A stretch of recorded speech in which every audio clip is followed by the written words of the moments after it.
بسم اللہ الرحمن الرحیم۔ السلام علیکم ورحمۃ اللہ وبرکاتہ۔ تعبیر روئے کے نیکسٹ ویڈیو میں ہم حاضر ہیں۔ آج آپ کو بتائیں گے کہ اگر آپ نے خواب کے اندر بغل دیکھ لی ہے تو اس کی کیا تعبیر ہو سکتی ہے۔ بغل تو آپ جانتے ہوں گے، بغل کسے کہتے ہیں؟ وہ ہوتا ہے ہاتھ کے نیچے والے حصوں کو، یہ جو ہوتے ہیں نا اس کو بغل کہتے ہیں، ان پر بال بھی ہوتے ہیں، آپ سمجھ جائیں گے۔ حضرت ابن سیرین رحمہ اللہ نے فرمایا کہ خواب میں بغل کا دیکھنا ملامت اور بدی ہے جو اس کو پہنچے گی، اور بغل کے بالوں کو خواب میں دیکھنا مراد کے پانے اور دشمن پر غلبہ ہونے کی دلیل ہے۔ مراد بھی پائے گا، دشمن پر غلبہ حاصل کرے گا اگر خواب میں بغل کے بالوں کو دیکھ لے۔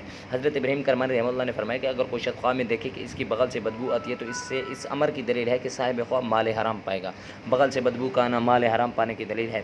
حضرت جابر مغربی رحمہ اللہ نے فرمایا کہ اگر کوئی شخص خواب میں دیکھے کہ اس کی بغل سے نہایت بدبو آتی ہے تو دلیل ہے کہ مال حرام پائے گا، اور دیکھے کہ بغل کے نیچے ہاتھوں کو رکھتا ہے تو دلیل ہے کہ دشمن پر مغلوب ہوگا اور مال بھی حاصل کرے گا۔ اللہ تعالیٰ کے اس فرمان کی وجہ سے ایک مرتبہ جب حضرت موسیٰ علیہ السلام اپنے دشمن فرعون سے ملنے جا رہے تھے تو اللہ تعالیٰ نے دو تحفے عطا فرمائے تھے، دو معجزے عطا فرمائے تھے، ایک تو عصا اور دوسرا ید بیضا یعنی سفید ہاتھ۔ حضرت موسیٰ علیہ السلام کو اللہ تعالیٰ نے فرمایا تھا کہ اپنے ہاتھ کو اپنے بغل میں ڈالو، بغل میں جب ڈالا تو نکالا تو وہ سفید چمک رہا تھا۔